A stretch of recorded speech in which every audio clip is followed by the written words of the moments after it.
the idea of the 19th century, the balance of power, the European balance of power, the concert, that system wasn't built around the idea that war is outlawed. It was built around the idea, let's keep it small.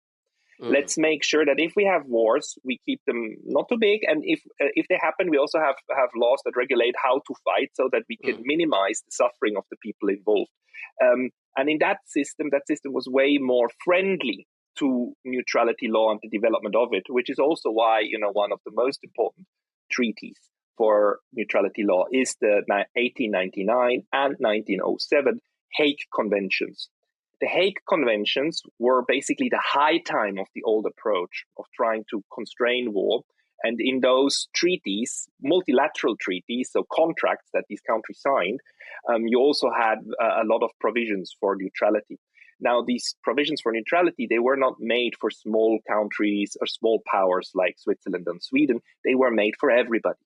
So the point was, in the 19th century, 18th, 17th century, everybody would occasionally be neutral.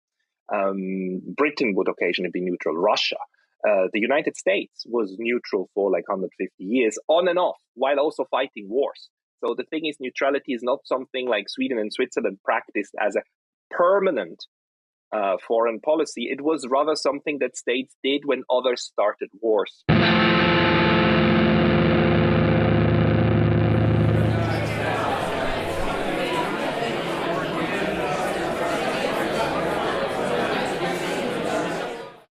Hello, it's such a pleasure to have you in this podcast, dear Professor Lottaz. You have made quite an impact in Sweden amongst people who are outside the mainstream.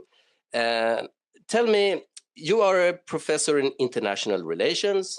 You're from Switzerland. You're based in Kyoto, Japan. And you make how many YouTube videos per day? Well, first of all, thank you very much, Hakan, for the invitation. It's a great pleasure to be with you. And I'm very glad that you're also organizing podcasts and dissident voices. It has never been more important than now. No. So I'm an associate professor at Kyoto University, where I study international relations, and I focus on neutrality in international relations. Now, my videos and my uploads on YouTube are basically something that organically grew since about 3 years ago. And at the moment, I upload about one video a day, which means I have about one conversation a day. I interview people like just as we are doing this here right now. So I have Zoom calls with them and talk for about an hour. Sometimes it takes a little bit more. Like recently I had an OSCE observer in the Donbass who was there and had a lot of experience. And so we were talking for an hour and 20 minutes because it's just so much to convey.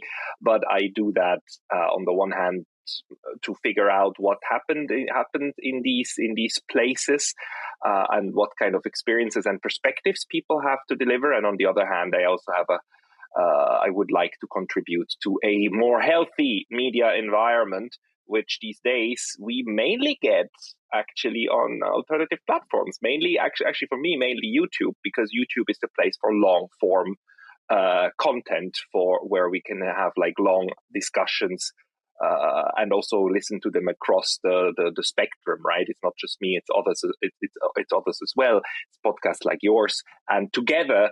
I think a lot of your listeners will know that together you then get some sort of overview of what's actually going on the micro level of the news level. Some of the channels do daily news, and some channels like mine, we rather do like big picture kind of analysis. And if you combine those, you basically have a place to escape from just the mainstream media, which we all know has its strengths, but also its very severe weaknesses. Basically, being, I mean, at some points, just in some aspects, just going into straight propaganda. Unfortunately, sure. Unfortunately, so what podcasts, what news sources do you follow? What are your main sources to? So I daily read the New York Times. not because I trust them, but because I want to know what they're saying and how they are framing events. I read daily also the Russia Today. Because I need to know how they are framing and what they're reporting on, and then in order to get an overview, I listen to the Duran. I listen to other podcasters on YouTube. I use sometimes I scan through Switzerland's 20 Minutes. That's like a tabloid that is on one of these free newspapers that they distribute on the station that they also have online. In order to know what is the selection of news that's being talked about. I mean, usually the content is really not worth going through very much, but like, what are the topics that are news in Switzerland? Because I can quickly gain an overview of that without paying for one of the larger newspapers that I really don't want to pay for. No. I would like to read them. Do you pay for New York Times? Do you pay for New York Times? I have access to them through the university, so right. So you don't need to give them any money. Okay. But I am thinking about, some of the larger U.S. Kind of agenda-setting papers. Like the New York Times is one of them, but the Financial Times would be another one for long-format analysis. And again, like, we cannot trust the analysis, but we need to know what the analysis is, what the framing is, and those are important sources. But then I would say I get them more than 50% of the news. I get them from social media. So also, of course, X, like Twitter. Absolutely. Although I don't like that platform. They always make me angry.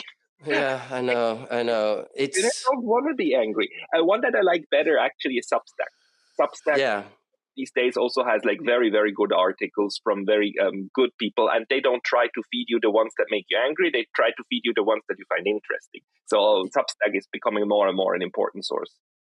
Yeah, I guess X and Substack together is a good combo. But as you say, it's so much about Palestine and Hamas faking people starving. You get so depressed reading X, and you see what, and you get a very flawed, I think, grasp of reality because it's so black and white, and so you have to have stamina. But tell me a little bit more about yourself. How come you ended up in Japan, and tell me what is the vibe, what is the atmosphere in Japan connected to what we are talking about, Ukraine and Palestine? And NATO enlargement and everything. How do they see it? How do they see what happens in Europe?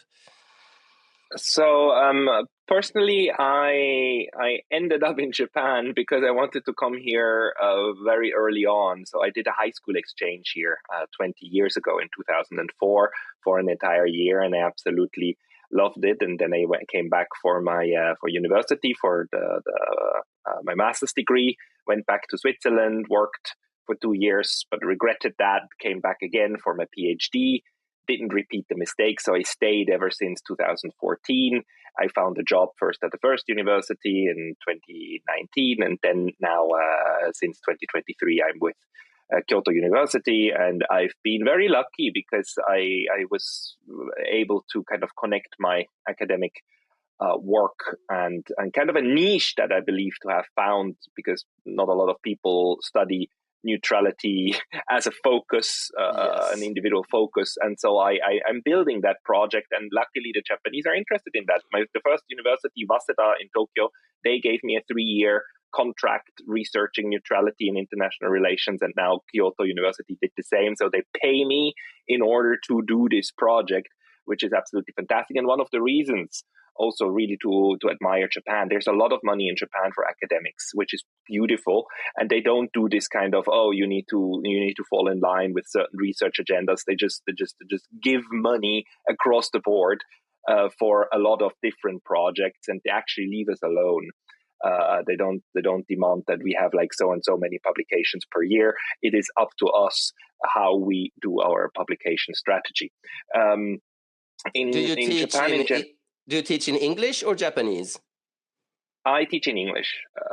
I do speak Japanese for everyday purposes, but I always keep saying that I wouldn't enjoy me speaking, and my students would certainly not enjoy me hearing me for 90 minutes in Japanese. But I then teach in English, and luckily there's a lot of universities that also have English based programs. One reason is that the Japanese population is going down, right? The reproduction rate is down, and the only growth market for universities over here is actually in English-speaking programs. So Japanese universities currently are investing into their English-speaking programs, which is good for us foreign academics. And you were asking me also about the the atmosphere. Yes. So Japan overall has a similar approach to Europe, but let me put it this way: if Europe boils on level number 8 or 9 on the stove, Japan boils on number 2 or 3. So it's a similar kind of framing overall in the newspapers and in the media, but it's much less hateful and filled with emotions. So Japan actually still tries to understand why the war in Ukraine is going on, why Palestine is happening. They tend to actually give the history of the Israel-Palestinian conflict, which is by now a genocide, right? And they try to they give more context, much more.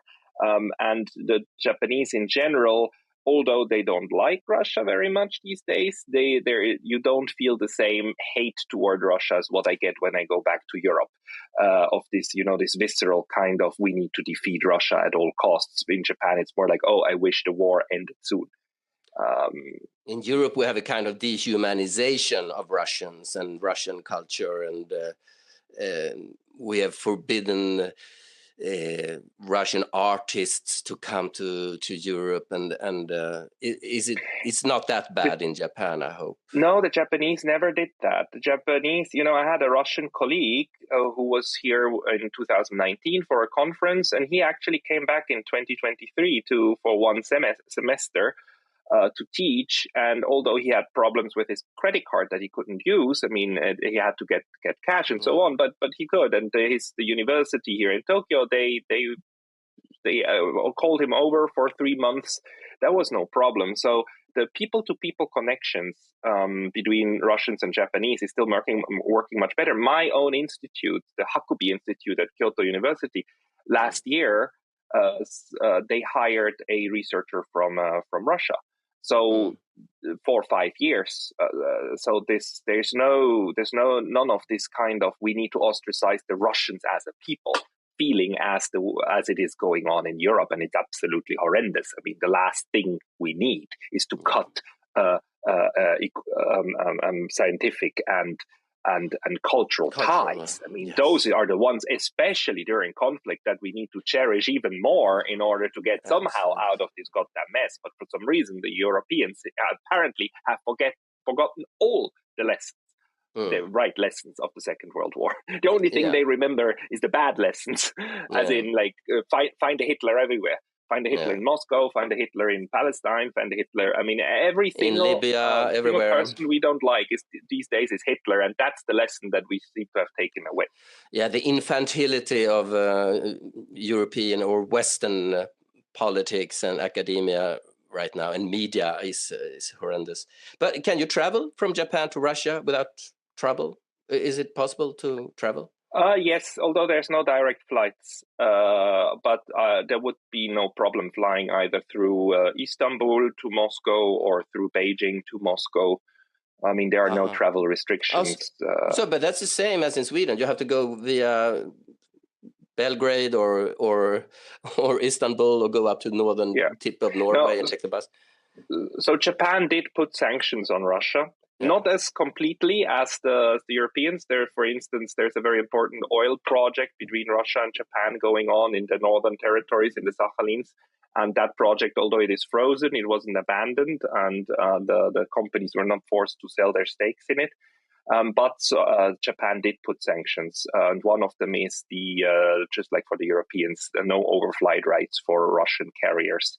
Hence, the Russians also suspended overflight rights for Japanese carriers. which is also the reason why now that I'm a Swiss, right? And if I want to fly from Japan to Switzerland, we need to fly around Russia. And that would, of course, be much easier if Russia wasn't the largest country on Earth. Yes, But and it's is not good for the environment. I mean, no. we're so concerned about the environment, but you cannot fly over Russia. Yeah. No, you can. But so these are the things that the Japanese also copied. But I must say, the Japanese never ever send weapons to Ukraine. They send medical goods, they send humanitarian goods to Ukraine, but they never went as far as the Europeans to actually send weapons. So, in a sense, the Japanese approach is very similar to the Swiss approach that said, like, okay, we support this side, but we stop at weapons because that's our duty, our neutral duty for this. For the case of Switzerland, for the case of the Japanese, they just said, like, no, weapons is our limit because we are a peaceful nation.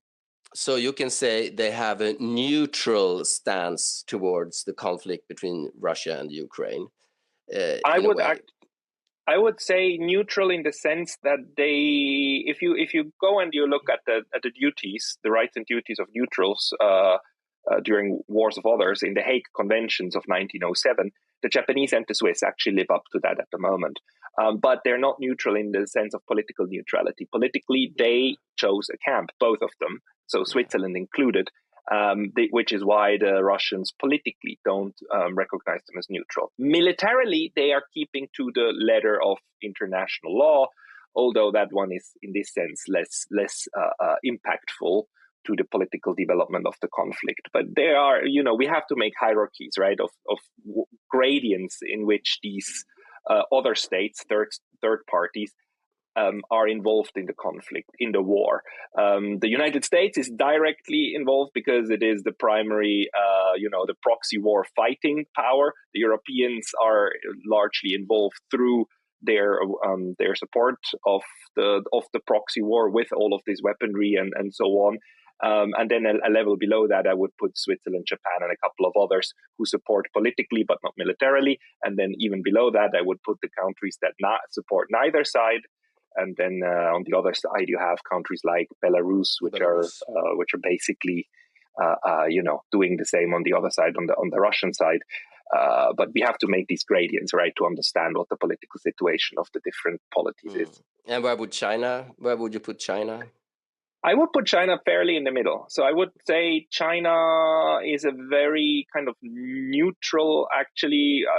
Obviously, it is not leaning toward the West.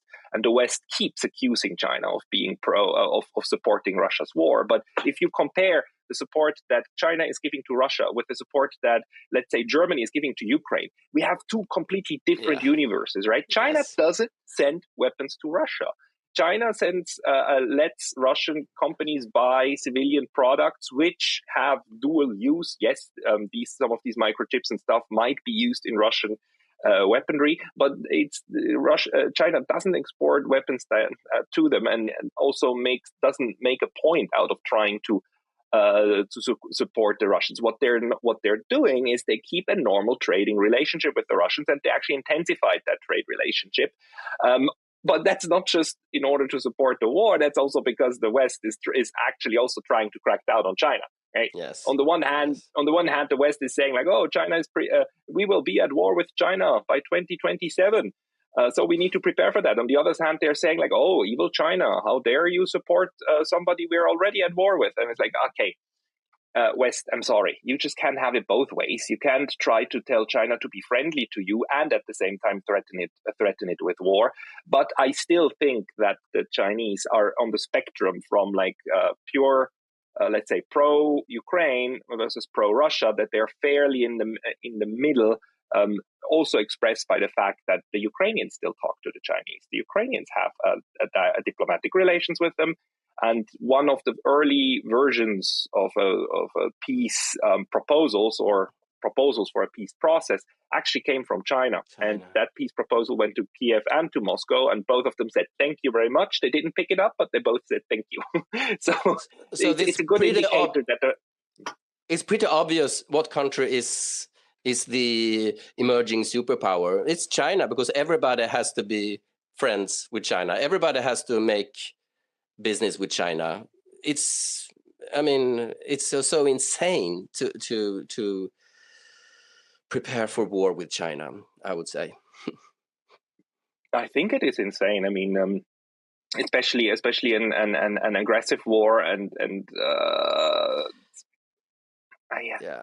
I don't know. I'm a little bit at a loss, because I do see, there are countries in the vicinity of China that do have problems, right? The Philippines is one of them. The Philippines is one of the riddles that also to me doesn't make much sense, because in my view it should be quite easy for China to use a charm offensive in order to kind of have a better relationship with the Philippines. But the disputes over features in the South China Sea, and also like very close to the Filipino coast, are just still boiling and simmering, and so that is. But so there is places with grievances. The other place that is very dangerous is, of course, the Republic of China, that is the island of Taiwan, where we have an unresolved civil war. Right, Yeah. It's the legacy of the civil war that never ended, that we kind of forget about, especially in the West. But what's happening between Taipei and Beijing is the remnants of an unresolved civil war, and that one is dangerous because we have clashing narratives on the island and on the mainland of what the right political solution is. And as so often, you then have like third parties like the United States, who actually are also part of the entire geopolitical game. But trying to use that as an excuse for preparing for war with China, and also telling the Australians and the Japanese, as the US recently did, hey, you need to have a clear stance. Are you going to be with us or against us in a war with China? That just, this logic of escalation and preparing for war, and preparing for being able to actively shoot against China. That has nothing to do anymore with any kind of protective deterrence. This is active offensive posturing and saber rattling, and the Chinese on their side, they obviously pick up on that, and they know that. I mean, it is utterly clear that the West is highly belligerent, and this then creates logics of escalation, unfortunately.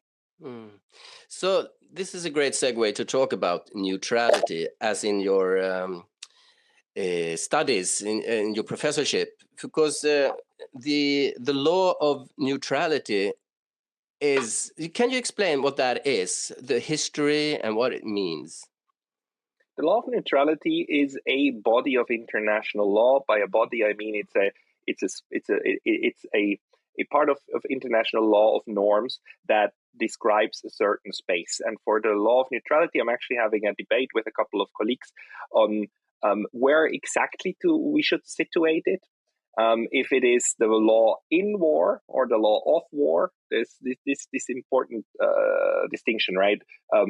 When is it just to go to war, and versus what do we do when war has already broken out? And the law in war, today we don't call it the law in war anymore. We call it international humanitarian law. Whenever somebody uses humanitarian law, what they mean is the law that kicks in once armed conflict has started. And now the law of neutrality has aspects of both. It has aspects of regulating what countries can and cannot do in preparation or before war breaks out, and it has aspects that regulate what neutral countries can and cannot do, and what belligerents can and cannot do once war has broken out. So when for instance, the law of neutrality regulates that neutrals are allowed to trade with everybody. They're even allowed to trade weapons if they want to. But if they trade weapons, then the other belligerent, has the right to intercept those. If they can intercept it, the neutral cannot complain. But non-weapons, trading goods that are not used for warfare, those are always off limits, and the belligerents are not allowed to intercept those. And things like that, these kind of questions, especially questions of trade. Sometimes people say that, neutrality is just a way of profiting from war. And I usually say, like, no, neutrality developed as a response or the law of neutrality developed as a response to this problem that when two states are at war with each other, they usually tell everybody else you're not allowed to trade with the other one anymore. And then the third states go like, hey, what the hell? I mean, this is your war.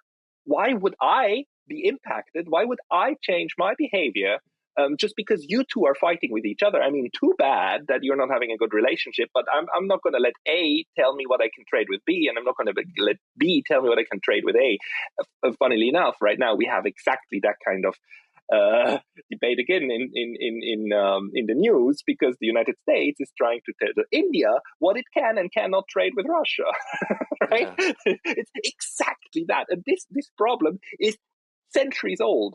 And actually, the law of neutrality, the way we have it today, developed basically around the Mediterranean, because you had a lot of city-states around the Mediterranean, including in Northern Africa, and they all trade with each other, but they also always end up in wars with each other. And so the question is always, what do the third states do? What can and can they not do?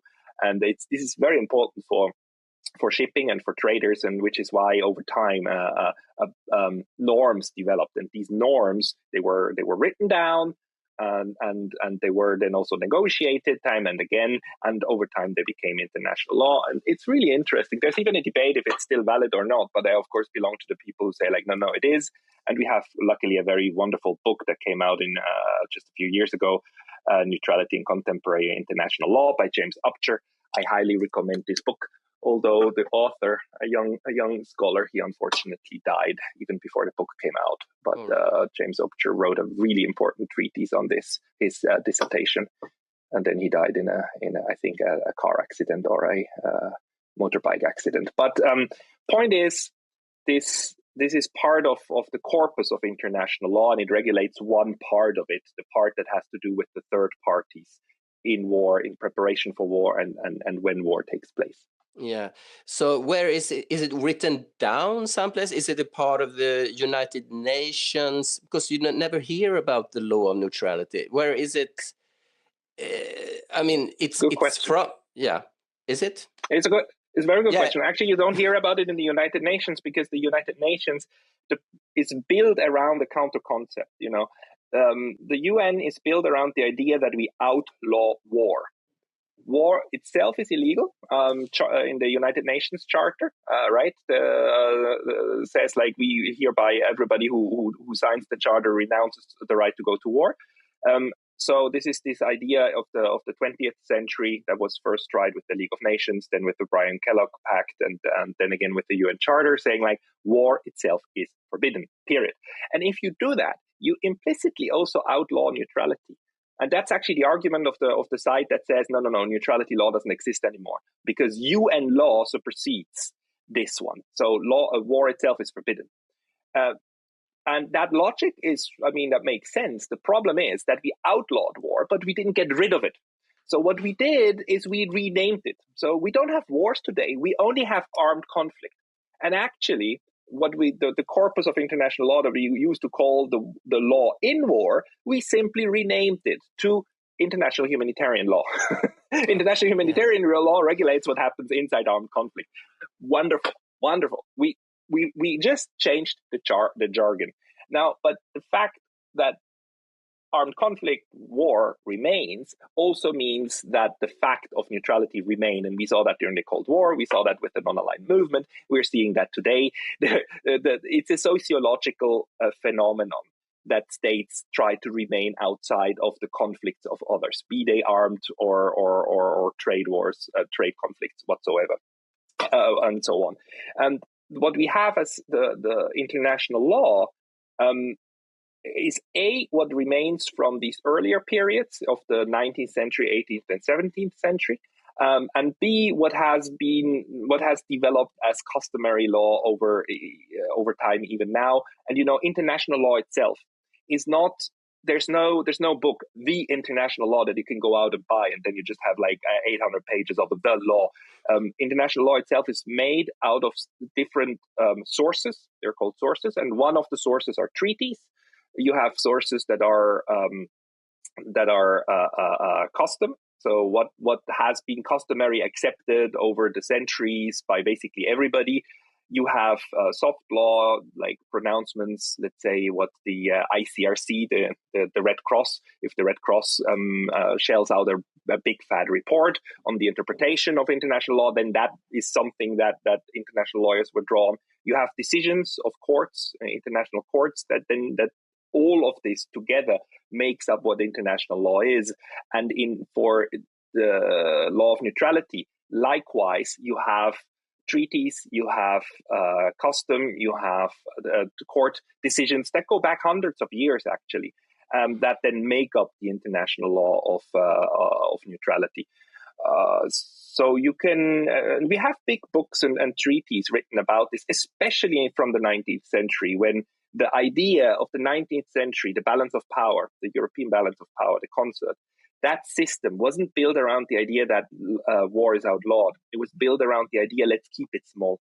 Let's make sure that if we have wars, we keep them not too big. And if they happen, we also have laws that regulate how to fight so that we can minimize the suffering of the people involved. And in that system was way more friendly to neutrality law and the development of it, which is also why, one of the most important treaties for neutrality law is the 1899 and 1907 Hague Conventions. The Hague Conventions were basically the high time of the old approach of trying to constrain war. And in those treaties, multilateral treaties, so contracts that these countries signed, you also had a lot of provisions for neutrality. Now, these provisions for neutrality, they were not made for small countries or small powers like Switzerland and Sweden. They were made for everybody. So the point was, in the 19th century, 18th, 17th century, everybody would occasionally be neutral. Britain would occasionally be neutral. Russia, the United States was neutral for like 150 years, on and off, while also fighting wars. So the thing is, neutrality is not something like Sweden and Switzerland practiced as a permanent foreign policy. It was rather something that states did when others started wars.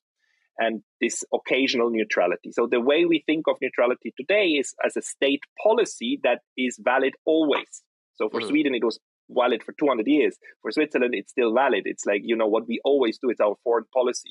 But the law of neutrality actually regulates the do's and don'ts for countries, third countries, during wars of others, in general. It doesn't necessitate that a country says, I'm always neutral. It just necessitates that the country currently is not a belligerent. And in this sense, the interesting thing is that international law of neutrality kicks in and it becomes like applicable to third states whenever others end up in war. And in this sense, anyone who's not a belligerent is considered a neutral under international law. Oh, that's so fascinating. Very interesting. But how does it work today? It doesn't work at all today. Today it's Trump rules by social media, and it's just everything's just a mess. And it doesn't matter what the United Nations decide about the ICJ, or what they decide about Netanyahu. And I mean, it's just a mess today. It seems to be no rules. It is, and it always was a mess. And when I speak of international law, please don't misunderstand. International law is, in a sense, a misnomer. The way we sometimes use words that describe similar concepts, but we use them to mean different things. And law is one of those. Think of it this way. National law, the law of Sweden, and the law of physics, we both call these laws, but obviously they're not the same, right? The laws of physics obviously describe some different phenomenon from what we mean when we describe the laws of Sweden. But we use the word law. But one you can break. You can break the laws of Sweden and break into a house and steal something. That's a breach of the law, right? You cannot really break the laws of physics. You can try to break the law of gravity and jump out of your window and see if you manage to fly up. You can try, but you will probably not succeed. So we describe two different phenomena with the same word. Now, a third one is international law. International law looks like municipal law, and we use the same language to describe it, but it's actually more of a body of norms, of rules that we would like to be in place and would like to have the same force as national laws, but obviously they don't have it.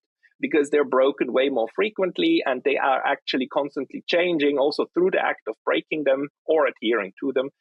And we use courts and so on. But the big difference is that in national law, we have the state on top, and the state has its organs, including the judiciary, including the police, including prison systems, where we can take breakers of the law and we can go after them and we can put them in there. And the power of the state enforces the law. We don't have that in the international system. Therefore, even if somebody breaks the law, there's just not the same. We cannot deal with them in the same way. Now we are trying to build that. That's one of the things that's important. Despite the fact that it is broken time and time again, we also time and time again see how countries affirm their sincerity toward trying to make it work. So it's international law is more of an aspiration than an actual currently existing legal system that is also enforceable. It is a legal system and it has validity, but its validity stems from the fact that individual countries and organizations and people like you and I, that we would like it to work. Yeah. Wasn't United Nations supposed to become a regulatory? What would come from the United Nations? Wasn't the idea that it would evolve into a global I don't know the lingo here, but you're right. The idea behind the United Nations is to have a world government, right? To have a body, an organization that then implements international law, and in case if there's a breach of the law, especially a breach of the charter, the Charter of the United Nations, then the UN would act as a world government and would then would have a mandates and so on, and go and fix that.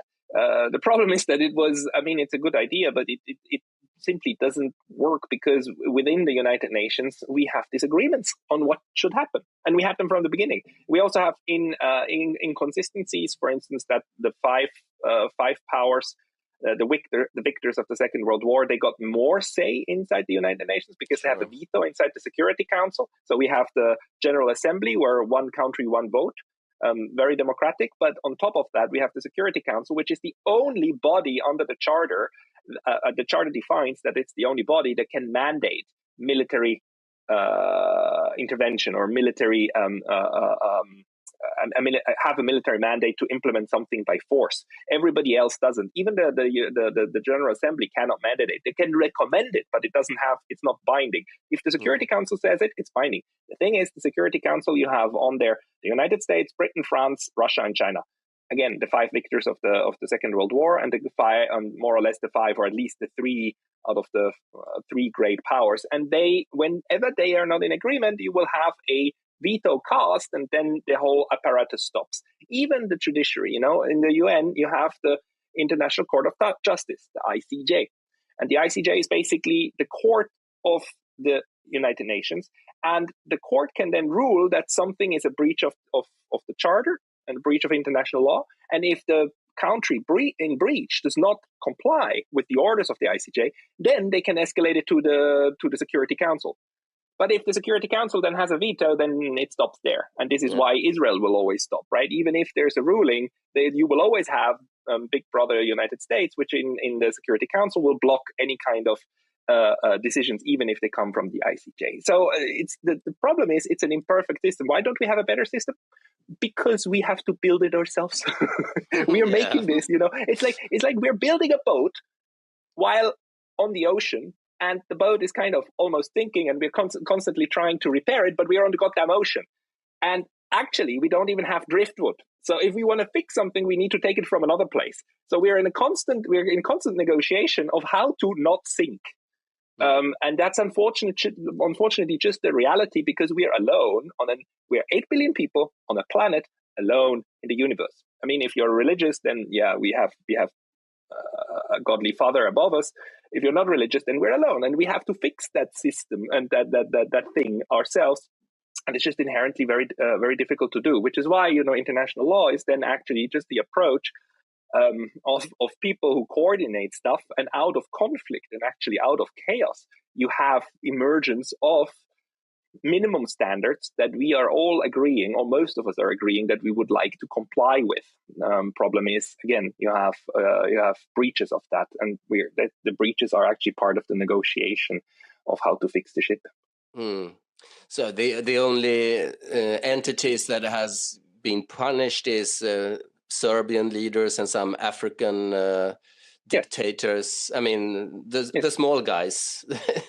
Which is why you have the very legitimate and very true accusation that often international law and these institutions are used as a tool of great power politics. They crack down because the big ones are able to use them against the small ones. But you see how this is actually not always the case, right? You can see right now how angry the US is that global South countries are starting to use international law against Israel and against the US, and you can see how they're actually kind of afraid of it.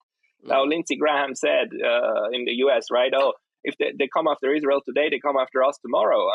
It's like, yeah, that's exactly it. That would be the idea behind the entire thing. Now, but we cannot dissociate great power politics or power politics from international law. Unfortunately, in a perfect world, the law would reign supreme, but it is not a perfect world. It's a world that is made out of 8 billion people, and 8 billion people, they do politics with each other. So politics is always part of the game, because politics will try to A, form the law, and B, abuse the law and do rule by law instead the rule of law.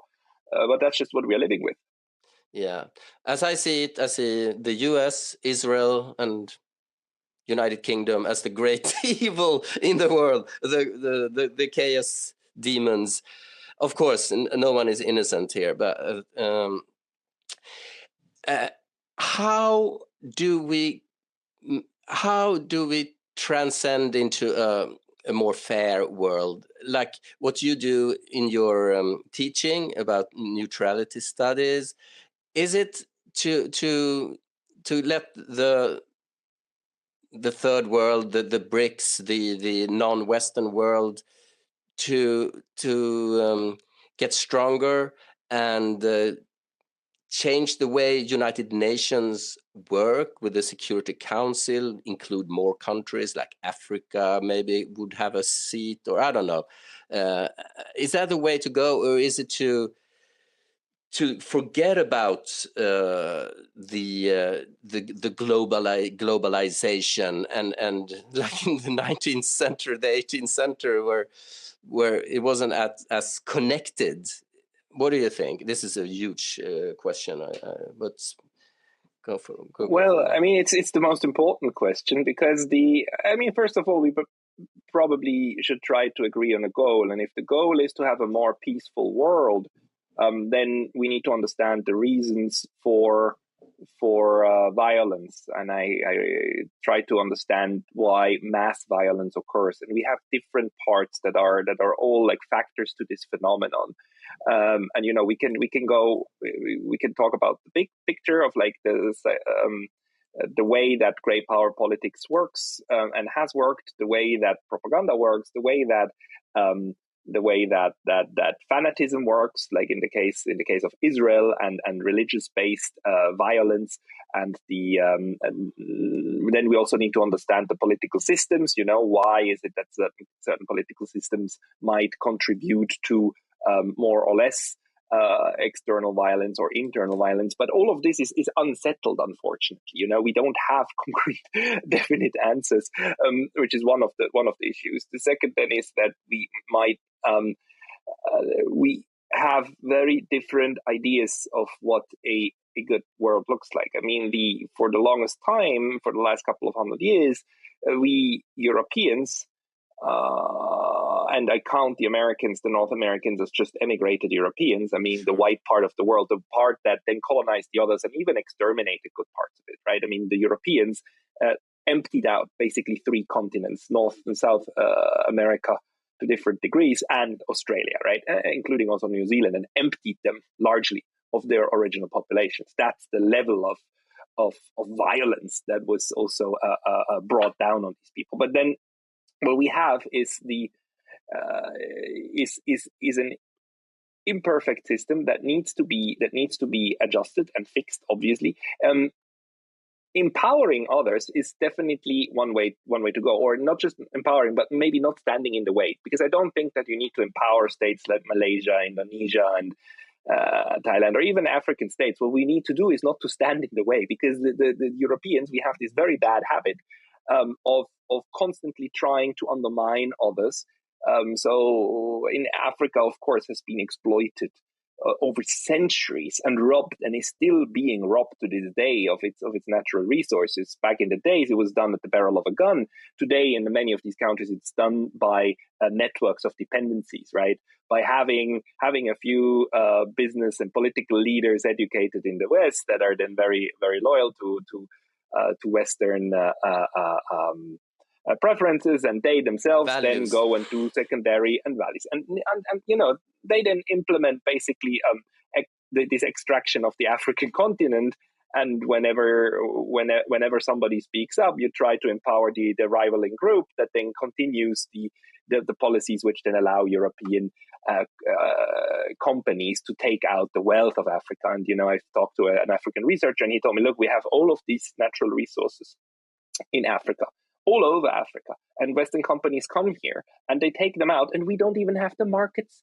We don't even trade them. Not only do we give them away very, very cheap, they're being traded in Western markets. And if we want to get parts of it, we ourselves need to go through the markets in order to get access again. Look at Congo. I mean, such a rich country. Yeah, and in the West, we then make up these BS terms like, oh, the resource curse. If you're rich in resources, then you're cursed, because the political system will develop as such that, some people will enrich themselves, and then the population will end up poor. No, it's not a curse. It's manufactured and intentional like exploitation that is also largely fostered by the economic system we're living in. And this is where I very much value the analysis of Marxist economists, who actually understand that large parts of it is not just a political decision. It's the way that a capitalist system works and is forced to work. So one of the answers is we need to properly understand how our 8 billion planet, with all of us, then tends to produce outcomes. I don't view things necessarily as planned by puppet masters somewhere in shady backrooms, but the shady backrooms are just part of the larger sociological phenomenon of how the planet organizes itself.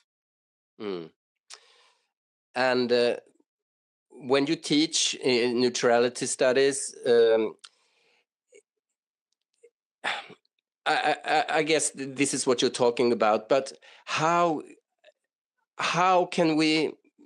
Is it enough to get people informed? I don't think so. I think the European man think that it's the white plight to rule the world. I think that's still. I think that notion is still with us, very much. And is it probably it has to become a real big war? Maybe it's. What do you think about the Ukraine, NATO against Russia? When Ukraine is defeated or has become a rump state with a Belarusian leader in 10 years, I don't know. If maybe probably it will be something like that. And NATO and the European Union starts to crumble. Hungary and Slovakia wants to leave. Is it the only outcome that would change this colonialism that we've had for centuries?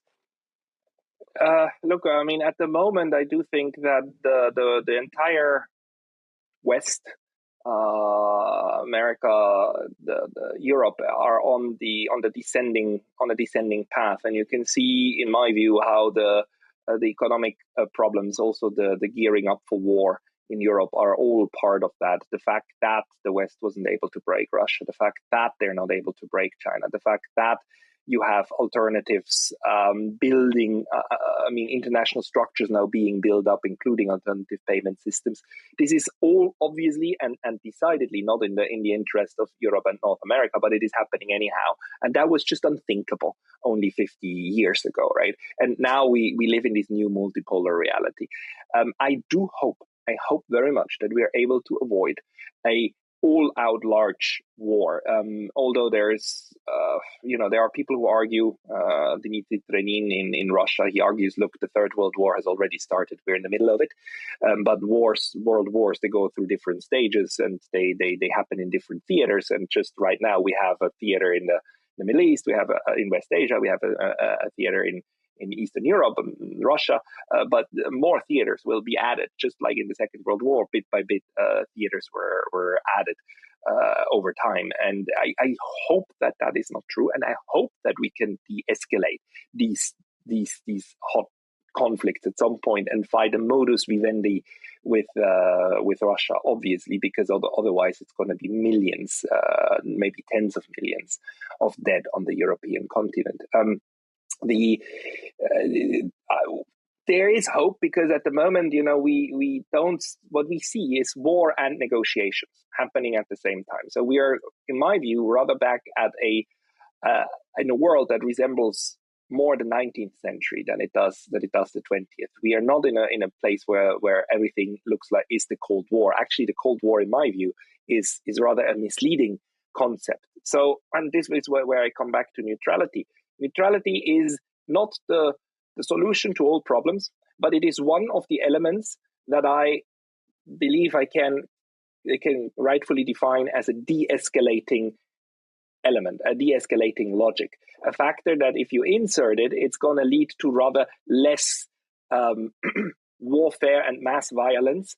And if we foster more of those, and if we actually also foster an intelligent approach towards using neutrality and neutralization, then we have a chance at somehow constraining the forces of war, the logic of war that drives us towards trying to solve conflicts by violence.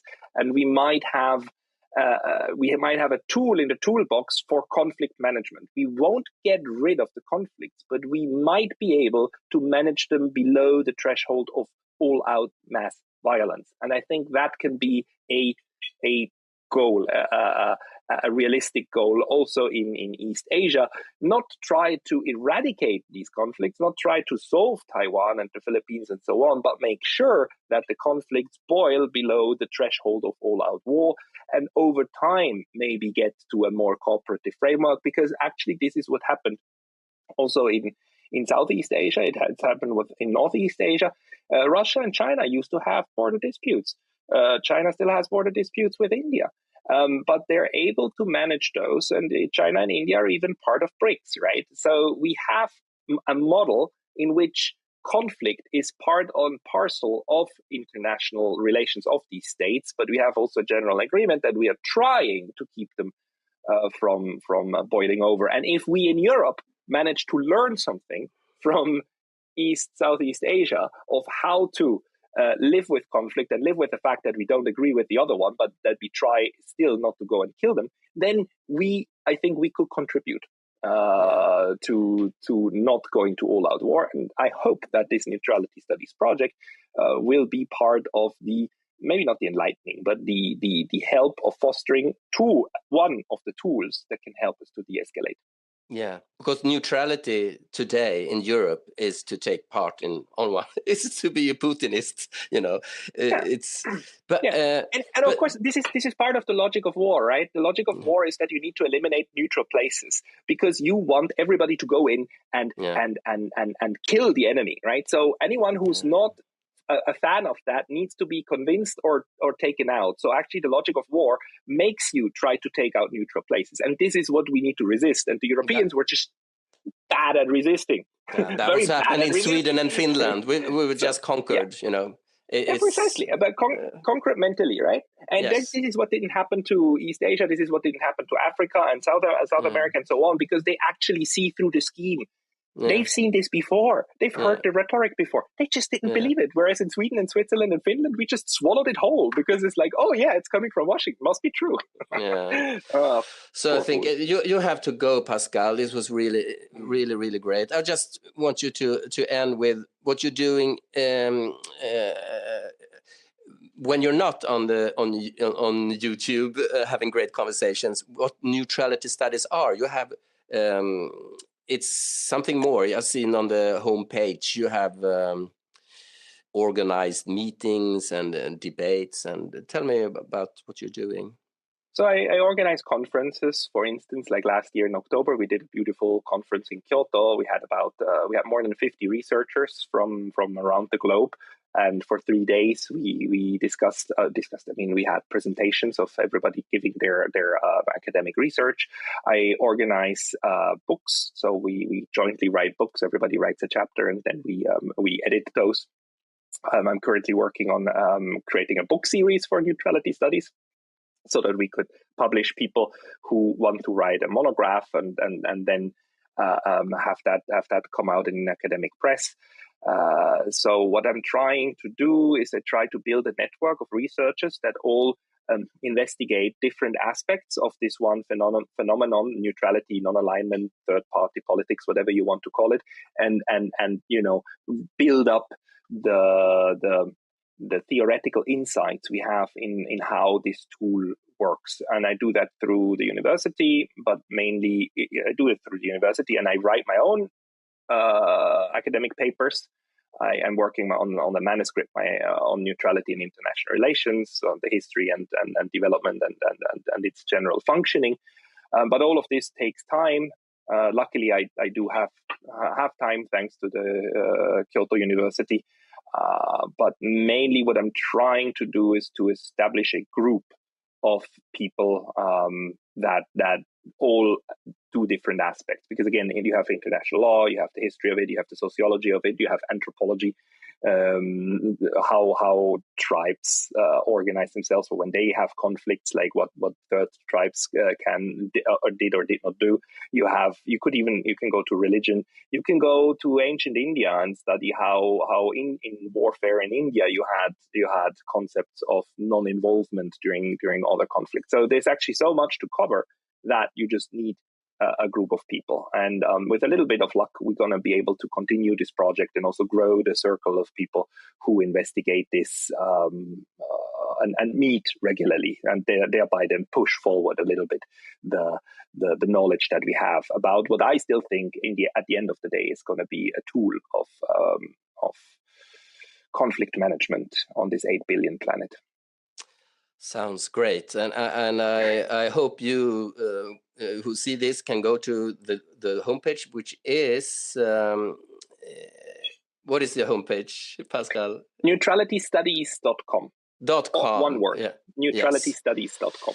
So I see this is like it's not peace and conflict studies. It's neutrality studies. It's not pacifist. It's about being a realist, right?